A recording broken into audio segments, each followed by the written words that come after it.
Hello കൂട്ടുകാരെ, എല്ലാവരും സുഖമായിരിക്കുന്നോ? അപ്പോൾ ഞാൻ ഇപ്പോൾ നെല്ലിക്കുറ്റിക്കടുത്തുള്ള ഒരു ഫാമിൻ്റെ ഒരു വീഡിയോ കുറച്ച് കാലം മുമ്പ് ഞാൻ എടുത്തിട്ടുണ്ടായിരുന്നു. ഏകദേശം ഒരു 4 മാസം മുമ്പ് ഒരു വീഡിയോ ഞാൻ ചെയ്തിരുന്നു. അപ്പോൾ ഞാൻ ആ ഫാമിൻ്റെ ഇപ്പോഴത്തെ അവസ്ഥ കാണാൻ വേണ്ടി ഞാനിപ്പോൾ ഇവിടേക്ക് വന്നതാണ്. അപ്പം എൻ്റെ ഈ ബാക്ക്ഗ്രൗണ്ടിൽ കാണുന്ന ആ സെയിം അന്ന് ഇതെല്ലാം നട്ടുകൊണ്ടിരുന്ന ആ സമയത്തെടുത്ത ആ സെയിം പ്രദേശം തന്നെയാണ്. അപ്പോൾ ആ വീഡിയോസ് നിങ്ങളുമായിട്ടൊന്ന് പങ്കുവെക്കാൻ വേണ്ടിയിട്ട്, ഇവിടുത്തെ കാര്യങ്ങളെല്ലാം നിങ്ങളുമായിട്ടൊന്ന് പങ്കുവെക്കാൻ വേണ്ടിയിട്ട് ഇപ്പം നമ്മൾ 4 മാസം കഴിഞ്ഞല്ലോ, അതിൻ്റെ അപ്ഡേറ്റ്സ് കിട്ടാൻ വേണ്ടിയിട്ട് ഞാൻ ഇവിടം വരെ വന്നതാണ്. അപ്പോൾ എൻ്റെ മറ്റൊരു നല്ലൊരു വീഡിയോയിലേക്ക് എല്ലാവർക്കും സ്വാഗതം. അപ്പോൾ ഇവിടെ ഈ ഫാം നടത്തിക്കൊണ്ടിരിക്കുന്നത് ഞാൻ നേരത്തെ പറഞ്ഞായിരുന്നല്ലോ, ജിനേഷാണ് നടത്തിക്കൊണ്ടിരിക്കുന്നത്. അപ്പോൾ മിക്കവാറും കക്ഷി ഈ പറമ്പിൽ എവിടെയെങ്കിലും കാണാം. നമുക്കൊന്ന് പുള്ളിനെ ഒന്ന് പോയി വിളിച്ച് കൂയി നോക്കാം, എവിടെയും കാണാമെന്ന് നോക്കാം. മിക്കവാറും പുള്ളി ആ ഭാഗത്ത് എവിടെയെങ്കിലും കാണാം, നോക്കാം. ആ അങ്ങ് കാണുന്നുണ്ട്. ജിനേഷ്, എന്നാ പരിപാടിയായിരുന്നു? ഞാനൊന്ന് ഇവിടെ ചെമ്പേരി വരെ ഓട്ടം പോയാടാ. അങ്ങനെ കണ്ടപ്പം ഞാൻ ജസ്റ്റ് ഒന്ന് കയറുക എന്ന് പറഞ്ഞാൽ കണ്ടപ്പോൾ ഒന്ന് കയറിയതാ. ഭയങ്കര മാറ്റമായല്ലോ, മൊത്തം മാറിപ്പോയാലോ. ഞാൻ കയറണം വിചാരിച്ചു കേട്ടോ. ഇന്ന് കയറിയപ്പം വലിയ ഒരു അത്ഭുതമല്ലോ അങ്ങോട്ടാ. 4 മാസം 5 മാസം ആയില്ലേ ഫസ്റ്റ് വീഡിയോ ചെയ്തിട്ടല്ലേ? 4 മാസമായുള്ളൂ. 4 മാസം. 4 മാസമായുള്ളൂ.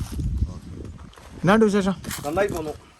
നല്ല പണിയായിരുന്നു അതോ? പണിയല്ലായിരുന്നു. ഞാൻ ഫുള്ള് ഗ്ലാമറിലാണല്ലോ. 2 ദിവസമായിട്ട് ഗ്ലാമറൊന്നുമില്ല. 2 ദിവസമായിട്ട് നഴ്സറി കാര്യങ്ങളൊക്കെ ആയിട്ട് നല്ല തിരക്കിലായിരുന്നു.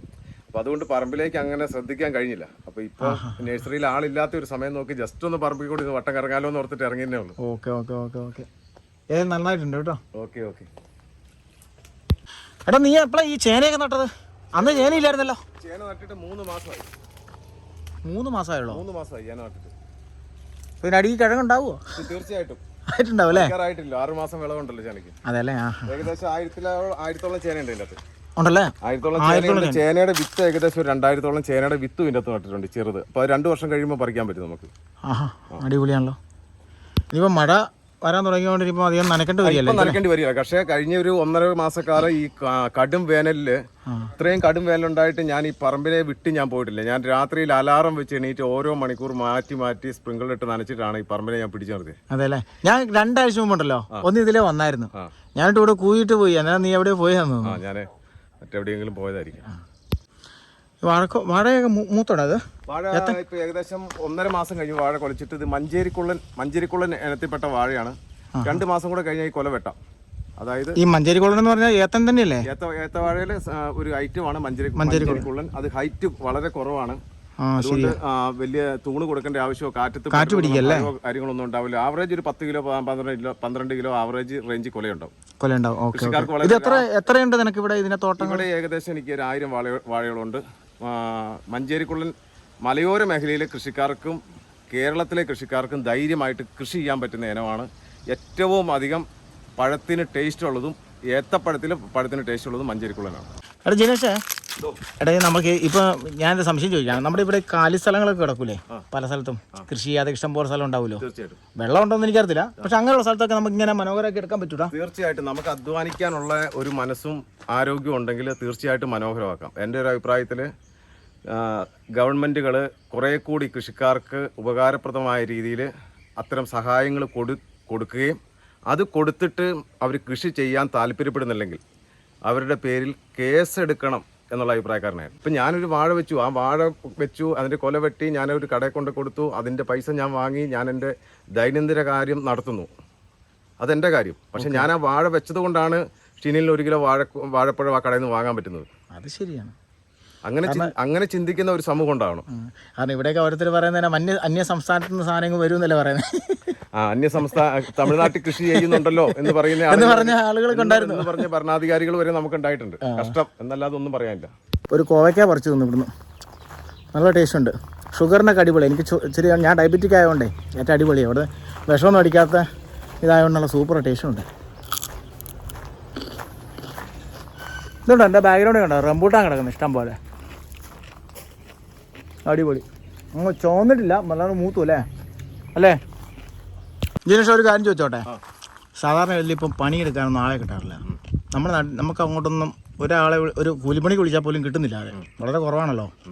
നിനക്ക് ഇതിൻ്റെ പരിപാടിയൊക്കെ എങ്ങനെ ആളെ ഇവിടെ കിട്ടാനുണ്ടോ? എനിക്ക് തൊഴിലാളി ക്ഷാമം എന്ന് പറയുന്നത് എനിക്ക് അങ്ങനെ ഒരു സംഭവമില്ല.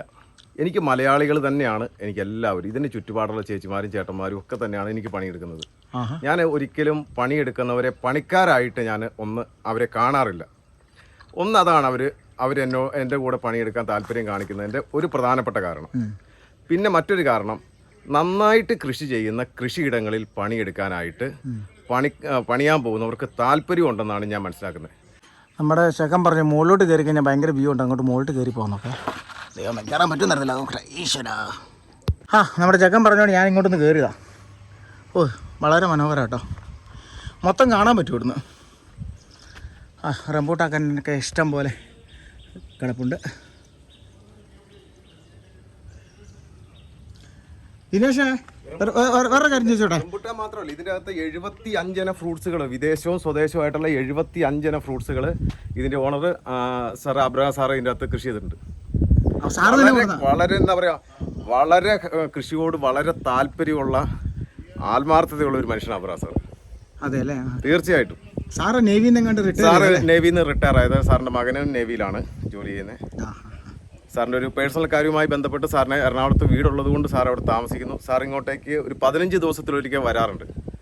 യാതൊരു ആവശ്യമില്ല സാറിന് ഇങ്ങോട്ടേക്ക് വരേണ്ടത്. ഈ ഭൂമി ഭംഗിയായിട്ട് കിടക്കുന്നത് കാണാൻ വേണ്ടി മാത്രമാണ് സാറും ചേച്ചിയും മക്കളും ഇങ്ങോട്ടേക്ക് വരുന്നത്. മറ്റൊരാവശ്യത്തിന് വേണ്ടി വരേണ്ട ആവശ്യമില്ല. ഒരു കാര്യം ഞാൻ നിന്നോട് പറയാമെന്ന് വെച്ചാൽ, നമുക്ക് കുറച്ച് കശുമാവ് തൈ വേണം. ഞാൻ പറഞ്ഞ കശുമാവ് തൈയും ഞങ്ങൾക്ക് അപ്പുറത്തെ ഒരു തോട്ടം റബ്ബർ മുറിച്ചിട്ട് അതിനെ നടാൻ പറ്റാറ്. നമുക്കിവിടെ ചെയ്യുന്ന കശുമാവനങ്ങൾ ഒന്ന് KG ഗോൾഡ് എന്ന് പറയുന്ന കശുമാവനമാണ്.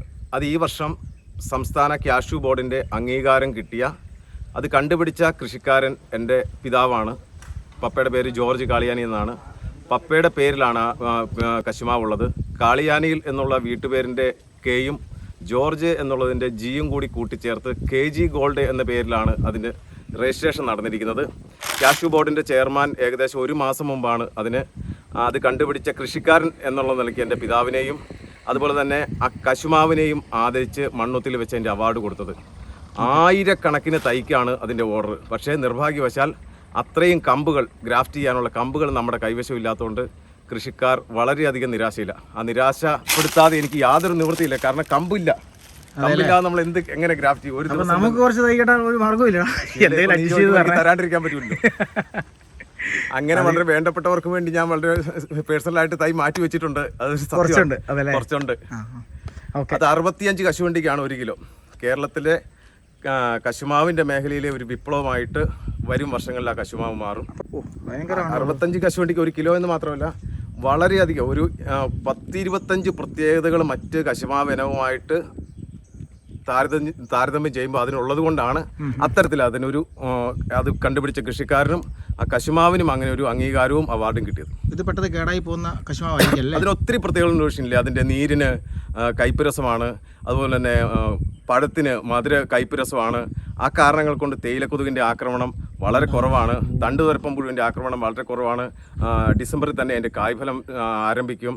അതുപോലെ തന്നെ ലാസ്റ്റ് നമുക്കൊരു ജൂൺ ഒരു മെയ് വരെ 3 ഘട്ടങ്ങളായിട്ട് അത് കായ്ക്കുന്നുണ്ട്. അങ്ങനെ ഞാൻ പറഞ്ഞില്ല, ഏകദേശം ഒരു 25ഓളം ഇനം പ്രത്യേകതകൾ അതിനുണ്ട്. 5 വർഷക്കാലം ക്യാഷ്യൂ ബോർഡ് നിരന്തരമായ നിരീക്ഷണങ്ങൾ കഴിഞ്ഞ ശേഷമാണ് ക്യാഷ്യൂ ബോർഡ് ഇതിന് അംഗീകാരം തന്നത്. ഓക്കെ, നല്ല കാര്യം. കുറേ കുരുമുളക് അങ്ങനെ സംഭവം. ഞാൻ കൃഷിക്കൊപ്പം നഴ്സറി ഉണ്ട്. എൻ്റെ അടുത്ത് ഏകദേശം 17 എണ്ണം നാഗപ്പതി എന്ന് പറഞ്ഞാൽ കുരുമുളക് തൈ ഉൽപ്പാദിപ്പിക്കുന്ന ഒരു ഏറ്റവും അതിശാസ്ത്രീയമായ ഒരു രീതിക്ക് പറയുന്നതാണ് നാഗപ്പതി രീതിയിൽ ഉൽപ്പാദിപ്പിച്ച 17 എണ്ണം കുരുമുളക് ഇനങ്ങളും അത്രയും തന്നെ, അതായത് 17 എണ്ണം ഗ്രാഫ്റ്റ് കുരുമുളക് ഇനങ്ങളും ഞാൻ വിൽപ്പന നടത്താറുണ്ട്. അത് കേരളത്തിലും കർണാടകത്തിലും അടക്കം ഇന്ത്യയുടെ വിവിധ സംസ്ഥാനങ്ങളിലേക്ക് അത് പോകാറുണ്ട്. അതുപോലെ തന്നെ മറ്റ് നഴ്സറിക്കാർ ചെയ്യാത്ത ഒരു കാര്യം ഞാൻ ചെയ്യുന്നത്, ഏതെങ്കിലും സാഹചര്യത്താൽ, അതായത് അവർക്ക് കൃഷി ചെയ്യണമെന്ന് ആഗ്രഹമുണ്ട്, പക്ഷേ ഒരു വിത്ത് വാങ്ങാൻ, കശുമാവ് വാങ്ങാൻ സാമ്പത്തികം ഇല്ലെങ്കിൽ, കശുമാവിൻ തൈ വാങ്ങാൻ സാമ്പത്തികം ഇല്ലെങ്കിൽ, കുരുമുളക് ചെയ്യാൻ താല്പര്യമുണ്ട്, കുരുമുളക് തൈ വാങ്ങാൻ അവർക്ക് സാമ്പത്തിക ശേഷിയില്ലെങ്കിൽ അവർക്ക് ആ തൈകൾ ഞാൻ ഫ്രീ ആയിട്ട് കൊടുക്കും. കൃഷി ചെയ്യാൻ താല്പര്യമുണ്ട്, തൈ വാങ്ങാൻ കാശില്ല എന്ന് എനിക്ക് ബോധ്യപ്പെടുവാണെങ്കിൽ, അവർ പറയുമ്പോൾ എനിക്കത് ബോധ്യപ്പെടുവാണെങ്കിൽ അവർക്ക് എത്ര തൈ വേണമെങ്കിലും ഞാൻ ഫ്രീ ആയിട്ട് കൊടുക്കാൻ തയ്യാറാവും. മഴ പെയ്യാനുള്ള സാധ്യതയെല്ലാം കാണുന്നുണ്ടല്ലോ. മഴ പെയ്യോടാ? മഴ പെയ്യട്ടെ, മഴ ആവശ്യമല്ലേ. ഒരു പേഴ്സണൽ കാര്യം ചോദിക്കാം, നിനക്ക് വിഷമാവോ എനിക്കറിയില്ല. പേഴ്സണലാണ് ചോദിക്കണ്ട, പേഴ്സണലാണെങ്കിൽ ചോദിച്ചു. അറിയാം, നിനക്ക് ബുദ്ധിമുട്ടില്ലെങ്കിൽ. എൻ്റെ ഫാമിലി വീട്ടിലാരൊക്കെയുള്ളത്? എൻ്റെ വീട്ടിലുള്ളത് ഇപ്പം നിലവിൽ ഞാനും പപ്പയും മമ്മിയും മാത്രമേ ഉള്ളൂ. എൻ്റെ എനിക്ക് ഒരു സഹോദരനും ഒരു സഹോദരിയുണ്ട്. എൻ്റെ അവൻ്റെ പേര് ജസ്റ്റിൻ എന്നാണ്.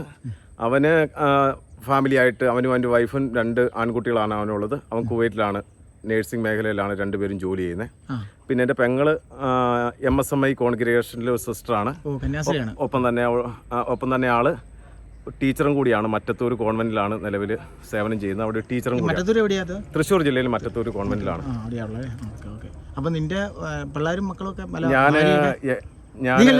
ഞാൻ കല്യാണം കഴിച്ചു. ഞാൻ നിർഭാഗ്യവശാൽ 12 വർഷം മുമ്പ് ഞാൻ ഡിവോഴ്സ് ആയ ആളാണ്. 12 വർഷമായി ഞാൻ ഡിവോഴ്സ് ആയിട്ട്. 12 വർഷമായി ഞാൻ ഡിവോഴ്സ് ആയിട്ട് 12 വർഷമായി. അതിനുശേഷം ഞാൻ കല്യാണം കഴിച്ചിട്ടില്ല. അതെയോ? ആ പേഴ്സണൽ വിഷമാണെങ്കിൽ ഞാൻ ചോദിച്ചത് റോങ് ആയി പോയോ? ഇല്ല. ഓക്കെ.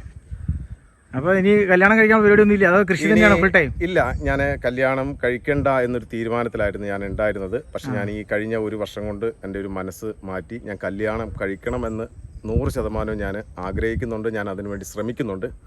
കല്യാണം കഴിക്കുവാണെങ്കിൽ കല്യാണം കഴിക്കുന്നത് കൃഷിയോട് ഒരു താല്പര്യം, കൃഷിയോട് ഒരു സ്നേഹം, കൃഷിയോടൊരു പ്രതിബദ്ധത, അങ്ങനെയുള്ള ഒരു പെൺകുട്ടിയെ മാത്രമേ ഞാൻ എൻ്റെ ജീവിതത്തിൽ കല്യാണം കഴിക്കുള്ളൂ. സ്ത്രീധനമല്ല, സ്ത്രീയാണ് ധനം എന്ന് വിശ്വസിക്കുന്ന ആളെയാണ്. സ്ത്രീധനം അല്ല പ്രതീക്ഷിക്കുന്നത്. കൃഷിയോടൊരു സ്നേഹവും താല്പര്യവും ഒക്കെ ഉള്ള ഒരാൾ. അങ്ങനെയുള്ള ഒരാൾ മിക്കവാറും കൃത്യമായിട്ടും വരും കേട്ടോ. വലിയ ടെൻഷൻ എടുക്കണ്ട. ആയിക്കോട്ടെ, കൃത്യമായിട്ട് വന്നാൽ അതൊരു ദൈവനിയോഗം എന്ന് ഞാൻ കരുതും. ഓക്കെ, നല്ല സന്തോഷിക്കും. ഇപ്പം ഞാൻ ചോദിച്ചപ്പോൾ അങ്ങനെയല്ലേ? ഇപ്പം വിഷമായ? ഒന്നുമില്ല. അതൊരു എന്തായാലും ഒരു ഡിവോഴ്സിന്റെ കാര്യം ചോദിക്കുക, സ്വാഭാവികമായിട്ട് ഒരു വിഷമം ഉണ്ടാവില്ല. കൃഷിയെ കുറിച്ച് പറയുന്ന ഒരു ആവേശം ഒരു എന്താ പറയാ കണ്ടിന്യൂറ്റിയും കിട്ടത്തില്ലല്ലോ പെട്ടെന്ന്. അതൊരു ദുഃഖകരമായ കാര്യം തന്നെയാണ്. ജീവിതത്തിലെ ഒരു ദുഃഖകരമായ അധ്യായമാണത്. പക്ഷെ ഞാൻ അതൊക്കെ റിക്കവർ ചെയ്യുന്നത് ഞാൻ എൻ്റെ കൃഷിയും അതുമായി ബന്ധപ്പെട്ട കാര്യങ്ങളും ഒക്കെ ആയിട്ടാണ് ഞാൻ അതൊക്കെ റിക്കവർ ചെയ്യുന്നത്. ഞാൻ ഇവിടെ തന്നെ നമുക്ക് ഒത്തിരി സ്ഥലങ്ങൾ ഞാൻ ലീസിനെടുത്തിട്ട് ചെയ്യുന്നുണ്ട്, കൃഷി ചെയ്യുന്നുണ്ട്. നേരത്തെ പപ്പായ എങ്ങനെ പറഞ്ഞായിരുന്നു ഇങ്ങനെ ഇവിടെ ഉണ്ട്. പല സ്ഥലങ്ങളിലും ഞാൻ ലീസിനെടുത്ത് ചെയ്യുന്നുണ്ട്. അതുപോലെ തന്നെ എൻ്റെ സ്വന്തം ഒത്തിരി ഈ കുരുമുളകുമായി ബന്ധപ്പെട്ട് എനിക്ക് ഒത്തിരി അധികം ഓർഡറുകൾ പുതിയതായിട്ട് വരുന്നുണ്ട്. അപ്പോൾ എനിക്കതുകൊണ്ട് കഴിഞ്ഞ ആഴ്ച മലയാള മനോരമയിൽ ഒരു കാർഷിക പേജിൽ ഒരു ഫീച്ചർ ഉണ്ടായിരുന്നു. അപ്പോൾ ഒക്കെ കോട്ടയം, തിരുവനന്തപുരം, കൊല്ലം, ഈ ഇടുക്കി സൈഡിൽ നിന്നൊക്കെയാണ് കൂടുതൽ ആളുകൾ വിളിക്കുന്നത്.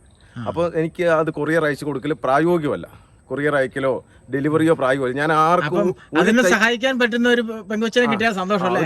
തീർച്ചയായിട്ടും. ഞാൻ അതുകൊണ്ട് ഡെലിവറി എനിക്ക് നഴ്സറിക്ക് ഡെലിവറി ഇല്ല, അതുപോലെ തന്നെ കൊറിയർ ചെയ്ത് കൊടുക്കാറില്ല. എൻ്റെ തൈകൾ മുഴുവൻ ഇവിടെ തീരുന്നുണ്ട്. മുഴുവൻ തൈകളും ശരി. അതുകൊണ്ട് ഞാൻ ഇപ്പം മാവേലിക്കര പുന്നമൂട് എന്ന് പറയുന്ന സ്ഥലത്ത് 3 മാസത്തിന് ശേഷം എൻ്റെ ഒരു നഴ്സറി, എൻ്റെ തന്നെ നഴ്സറി സ്റ്റാർട്ട് ചെയ്യുന്നുണ്ട്. അപ്പോൾ ആ ഏരിയ എന്നുള്ള കൃഷിക്കാർക്ക് ആ നഴ്സറി വന്നിട്ട് ഞാനുള്ള ദിവസം, ഞാനൊരു മാസത്തിൽ അടുത്ത മാസം ഒരു 2-3 ദിവസങ്ങളിൽ ഞാൻ അവിടെ ഉണ്ടാവും. അവിടെ വന്ന് ആ സമയത്ത് അവർക്ക് തൈ വാങ്ങാനായിട്ടും പറ്റും. കോഴിക്കോട് കുരുമുളക് ഗവേഷണ കേന്ദ്രം പുറത്തിറക്കിയ ചന്ദ്ര എന്ന് പറയുന്ന കുരുമുളകനോ 3 മാസം പ്രായമായിട്ടുള്ളൂ. ഈ കുരുമുളക് കായ്ച്ചു തുടങ്ങി. കേരളത്തിൻ്റെ അല്ലെങ്കിൽ ഇന്ത്യയുടെ ചരിത്രത്തിലെ വിപ്ലവമായിരിക്കും ചന്ദ്ര എന്ന് പറയുന്ന കുരുമുളക്. 3 മാസം കൊണ്ട് ഇനി തിരിയിട്ട് 3 മാസം കൊണ്ട് ഇനി തിരിയിട്ട് തുടങ്ങി. കുരുമുളകിൻ്റെ മേഖലയിൽ വിപ്ലവകരമായൊരു മാറ്റമായിരിക്കും ചന്ദ്ര വരുത്താൻ പോകുന്നത്. പക്ഷേ ഇത് കോട്ടക്കുന്നിൽ താമസിക്കുന്ന പുളിക്കക്കുന്നിലെ ജോർജ് ചേട്ടനാണ്. ഞാൻ ഈ ഫാം തുടങ്ങിയതിന് ശേഷം ആഴ്ചയിൽ 2 തവണ വെച്ച് കൃത്യമായിട്ടും ഈ 4-5 മാസക്കാലം കൃത്യമായിട്ട് ഇടതടവില്ലാതെ വരുന്നൊരു മനുഷ്യനാണ് ഈ മനുഷ്യൻ. ഞാനിവിടെ ഈ മുറ്റത്തിരിക്കുന്നുണ്ടെങ്കിൽ പോലും ആള് വന്നാൽ നേരെ പറമ്പിൽ കൂടെ പോയിട്ട് മാത്രമേ തിരിച്ച് എൻ്റെ അടുത്ത് വരൂ. അതെനിക്ക് തോന്നി. എങ്ങനെയുണ്ട് ജോർജ് ചേട്ടാ ഇതിൻ്റെ മാറ്റം? ഈ 4 മാസം മാറ്റമാണ്. കാരണം ഞാനിതുപോലെ പയ്യാനി കുരുമുളക് കൃഷിക്ക് വേണ്ടിയിട്ട് വളർത്തിക്കൊണ്ടിരിക്കുകയാണ്. അപ്പോൾ കുറേ കാര്യങ്ങൾ ഇതിൻ്റെ അടുത്ത് നിന്ന് കിട്ടും. അപ്പം അതൊന്ന് കണ്ടുപിടിക്കാൻ വേണ്ടിയിട്ടാണ് വരുന്നത്. എന്തായാലും നല്ല രീതിയിൽ പോകുന്നുണ്ട്. വളപ്രയോഗം എന്താണെന്നുള്ളത് പഠിച്ചു. അങ്ങനെ പല കാര്യങ്ങളും ഈ ലക്ഷണം ചോദിച്ചിട്ടാണ് മനസ്സിലാക്കുന്നല്ലേ? ഏതായാലും സംഭവം അടിപൊളിയല്ലേ ചക്കാൻ? അടിപൊളിയാണ്. ഒരു നാടിനെ ഒരു എന്താ പറയുക ഉണർവ്. ഞാൻ 4 മാസം മുമ്പ് ഇവിടെ വരുമ്പോൾ ഇവിടെ ഒന്നുമില്ലായിരുന്നു. ശരിക്കും ഒന്നുമില്ല. അവിടെ കൃഷി ചെയ്യാൻ തുടങ്ങാൻ പോവാന്ന് പറഞ്ഞാൽ ആ സംഭവമാണിത്. വിശ്വസിക്കാൻ പറ്റുന്നില്ല. അതുപോലെ തന്നെ വളപ്രയോഗം എല്ലാം കൊണ്ടും നല്ലതാണ്. നല്ല രീതിയിൽ കൃഷി മുന്നോട്ട് പോകുന്നുണ്ട്. നല്ലൊരു കർഷകനാണ്. അടിപൊളി. ഇത് കൂടുതൽ തന്നെ ഒരു അവാർഡ് എനിക്ക് വേണ്ട. തീർച്ചയായിട്ടും എനിക്ക് കിട്ടുന്ന അംഗീകാരത്തെക്കാൾ വലുതാണ് എന്താ പറയാ നേരിട്ട് ഒരാൾ അനുഭവം പറയുന്നല്ലേ?